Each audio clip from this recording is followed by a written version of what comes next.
In the fall of 1987, local news channel WSB-TV2 of Atlanta, Georgia, was attempting to fill a scheduling gap in their Sunday morning lineup. After a few solicitations by local business owners, they decided to allow the young Reverend Marley Sachs to take the available hour block to do a religiously themed show. It premiered October 18th, with little promotion. The show was standard religious fare, and consisted of the Reverend sitting in a simple chair, reading passages from the Bible to the camera, and discussing their interpretation and significance to our modern, day-to-day life. The show received a reasonable number of viewers, and continued to be shown into early December.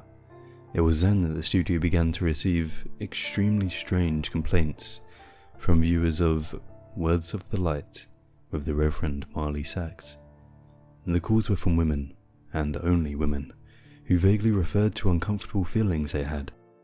At very specific intervals during the program, they described feelings of nausea, back pain, dizziness, and blurred vision.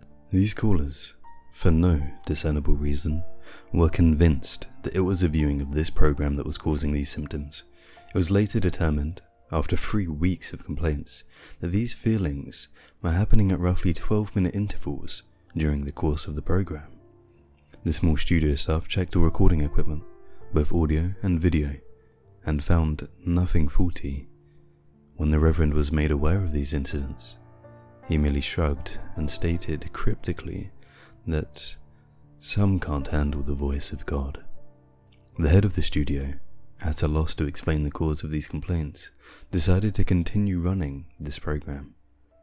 By February, viewership had dropped sharply, and it was decided to pull the plug on this show. The studio head figured it would be more prudent to spend as much time as possible on the news story that had the other 2 local news networks abuzz, the miscarriage epidemic. Starting sometime in November, the number of healthy pregnant women miscarrying in the Atlanta metropolitan area had reached over 300. The CDC could find no discernible cause for this terrifying occurrence. The Reverend took the show's cancellation with what could only be described as abject indifference. When informed, he made no protest, merely nodded, almost knowingly. He left the studio after the last episode was filmed, without so much as a word, and dropped off the face of the earth. No one ever heard from him again, not his former congregation or any member of the church. The studio moved on, filling the slot with an infomercial, and continued to concentrate on the miscarriage story. A year and a half later, an intern at the WSB studios discovered the tapes of the Words of Light and began going through them in an attempt to find stock footage for the upcoming piece the station was doing on the impact religion had on the city. The Atlanta incident, as the miscarriage epidemic became known in medical journals, petered out 3 months after the studio cancelled Reverend Sachs' show, and had already begun to fade from the public consciences. As the intern went through the tapes, he accidentally made a disturbing discovery about the footage. While attempting to stop one recording at 10 minutes and 45 seconds, he mistakenly jammed the fast forward button down. While the footage whizzed by, he attempted to pry up the button with a screwdriver. Just as he succeeded, the tape stopped at 32 minutes and 1 second. The intern actually fell out of his chair when he looked up at what's frozen on the screen. The image of a badly decomposed severed head filling up the entire frame. After he collected himself, he moved the film back a few frames, then forward, and realized his mind was not playing tricks on him. He began going through the rest of the recording, and soon discovered that at exactly 12-minute intervals, the image would appear for a single frame. One of the still frames of the severed head. Thinking it's some practical joke being played on the new guy, he presented it to one of the film technicians, ready to be mocked. The technician was just as puzzled as him. No one had touched the footage since the cancellation of the show. After the studio had closed for one night, the intern convinced the tech to help him go through all the tapes of the Words of Light. They discovered that every single episode had the same horrifying anomaly. They also realized that as the show progressed, the image had become more disgusting, as maggots began to eat away at the loose flesh and pieces of hair and skin seemed to have fallen off exponentially.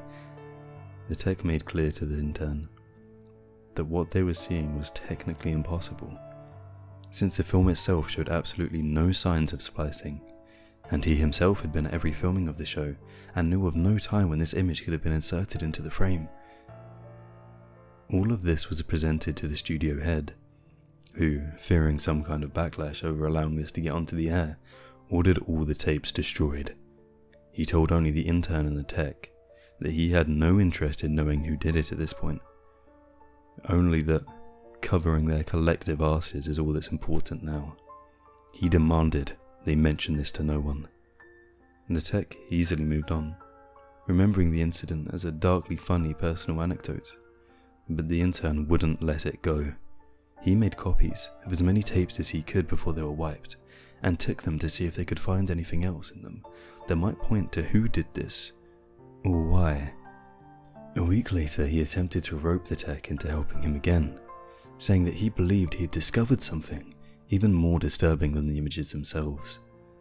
When the single frames were edited together in chronological order, the head's mouth appeared to be moving, as if trying to form words. The tech, fearing for his job, told him to get rid of the copies and not talk about it again. A week later, police responded to a 911 call made by an elderly woman in one of the Atlanta suburbs at dusk. She had heard horrible noises coming from a next-door neighbor's house where a young couple lived. She told the emergency responder that the wife was pregnant, and she was terrified that something had happened.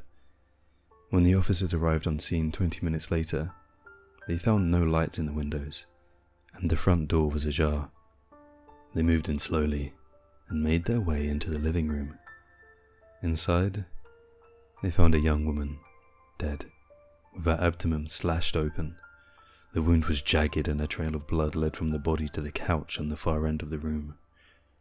There sat her husband, the studio intern, naked, the corpse of his unborn child at his feet, dying. In his hand, he held the rusty piece of metal siding he had used to gut his pregnant wife.